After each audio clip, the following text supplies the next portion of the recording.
If you get across that and still be passionate and actually make money out of your business, you got something. Right. You got something, and that something needs a logo because, and that something needs a brand, and that something needs a brand strategy. Yeah. Yeah. Right? Yeah.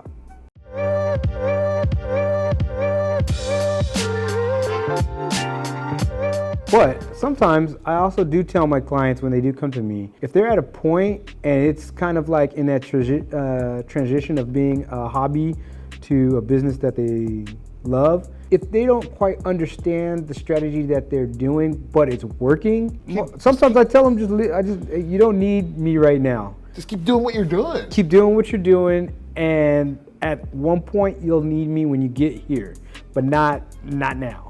Because there's a few clients and potential clients that I had that I just let them, right now it's working.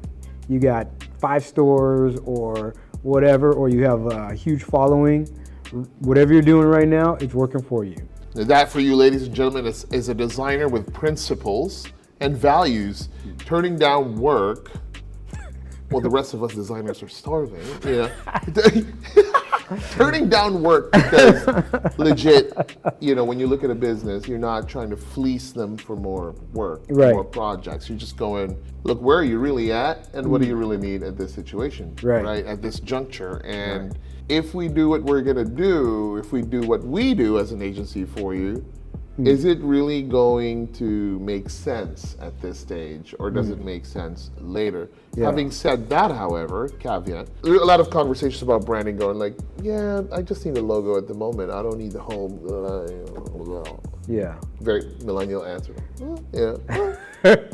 Like, no, do we really need the whole shebang? I always say, the bigger the ship, the harder to change directions. You know what I mean? Yeah. And so, true, you know, they need customer validation first, if it works first, and stay with it. And then, but I'm also saying, look, if you have the bandwidth, meaning time, cash, mental space, headspace, to actually do the brand work now, in the early stages, do it. Because the more customers you have, the more documents you have, the more assets you have out there, the harder, well, not really harder, but more expensive it is to just execute a change.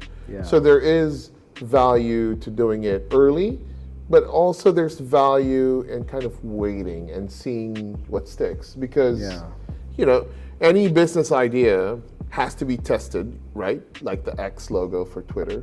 You know what I mean? Like, is it facts though? Like, is it real? You know, this is what happens though. This is what happens, and I think as a agency or a designer, you are confronted by a choice, whether to push somebody to go ahead and do it now, or to tell somebody to wait.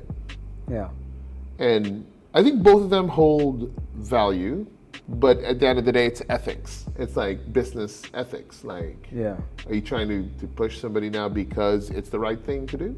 Or are you just trying to push somebody right now because you're working the system? Right? Because you need a paycheck or something.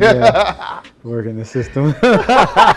So let's say you go through the series of questions that you need to ask. And you unpack, and then they're like, all right, like you need proper branding or proper brand strategy.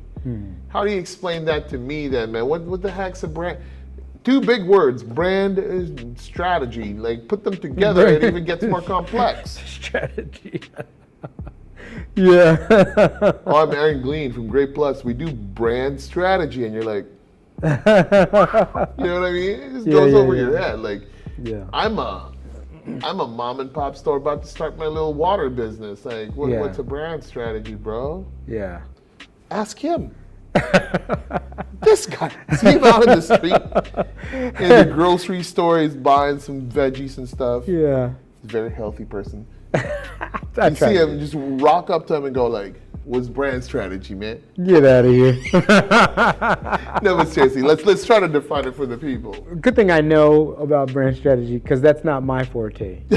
That's my partner's forte, is brand strategy. But to me, for a mom and pop shop to get brand strategy isn't the same as offering brand strategy to like a corporation. Brand strategy for a mom and pop could just mean they need to hop on social media, or they need to do a lot more ads, Facebook ads in one place than another, or, you know, versus like if Coca-Cola came to me and was like, we need strategy, like, yeah, you don't need more Yeah, Facebook. Coca-Cola come to you? Right? You don't need no more Facebook ads. Do they come to you though? No, I wish they did. I really wish they would come to me. Hey, Coca-Cola, if you're watching this, bro, we tagged you. That's when I work that system. Like, yeah, I'll make you a logo. I don't care. I see how it is. I see what you're doing.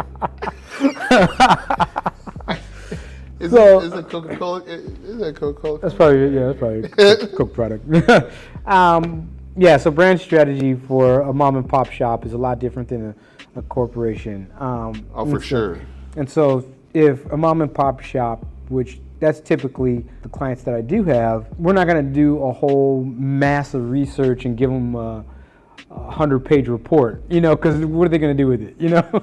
So most likely we're going to do the research in their area, find out about some of their other competitors, and figure out exactly who they are, who they want to target, how they want to grow, different opportunity to grow in different target markets. So stuff like that. It's very similar to, I guess, like the categories are very similar when you pitch to a corporation as if you pitch to a mom and pop shop, but it's the extent of how much research that you do, and the markets are usually a lot smaller and more niche because it's the mom and pop shop. Most likely they're just trying to get 10 block radius, you know, versus a whole town or a whole state or whatever, you know.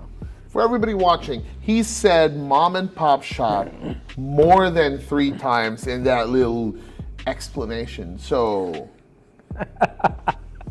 mom and pop shop. Slide one in there. Slide it in there. Look, here's what we're gonna do, man. Aaron and I, we're gonna go look for a mom and pop shop, like right outside over there, and offer these services and see where it takes us. Yeah? And then maybe it becomes a case study that we're going to talk about on this show. Sure, let's do it. You know? What the heck? Personally, we've handled brands that are backyard production, meaning to say home, what do you call that? Home-based business, or like homemade. There you go. Homemade. Damn, son. You can say home-based business. It's fine. Homemade. Homemade. Like, you know, whatever. Like we've done brands and strategy for like peanut butter, homemade peanut butter, jellies and jams, juice.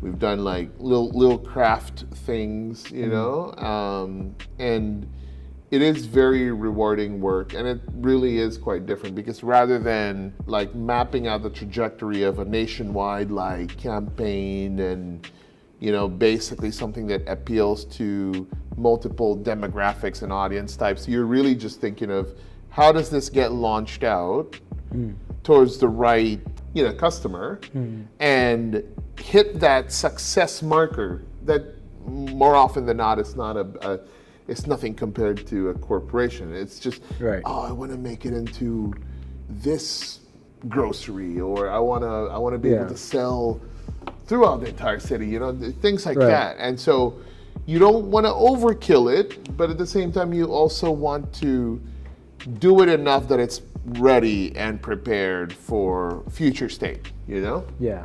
So it's a different kind of challenge for a designer because you have to really, you know, you dream of these big and massive clients and figuring out strategy for these big and massive clients.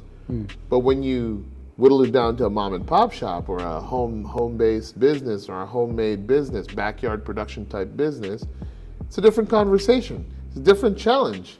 I was just thinking, it's kind of like shopping for a rich person's birthday. They're rich, they got everything. Yeah, that's true. Right? That's true. So that's like a corporation. Yeah. But if you got a friend that's, middle class, maybe a little less, usually you can find something that, They don't have it. that they don't have, or they want it. or something that they would appreciate, or something that would bring them value, versus corporation that can pick anybody and do whatever they need to, or they're just doing it to pull another market from the vast markets they already have. So it's just It's building like a true designer who sold his soul to the corporation. I don't know if I sold my soul, but there's a few times in the past. So now, look, man. I think I love that challenge, and I don't know if we can shoot it together because we're probably going to be in different locations. But if we identify one that we like and we want, we're going to work on it together, and we're going to build a little case study on video for you guys. And you'll see the outcome of what it's going to look like in the future and what the experience was like. But today, this is where we close this episode because he has to continue working the system. Working the system. One of the best guests and one of the most colorful conversations, honestly. Thank you for your time, Aaron. I appreciate it, man. I mean, we still got time. We can talk about whatever else you want, man. What else you want? Just kidding. We can talk about it. We can just talk smack all day. We can do that too. No, we're good. We're good. Episode closed.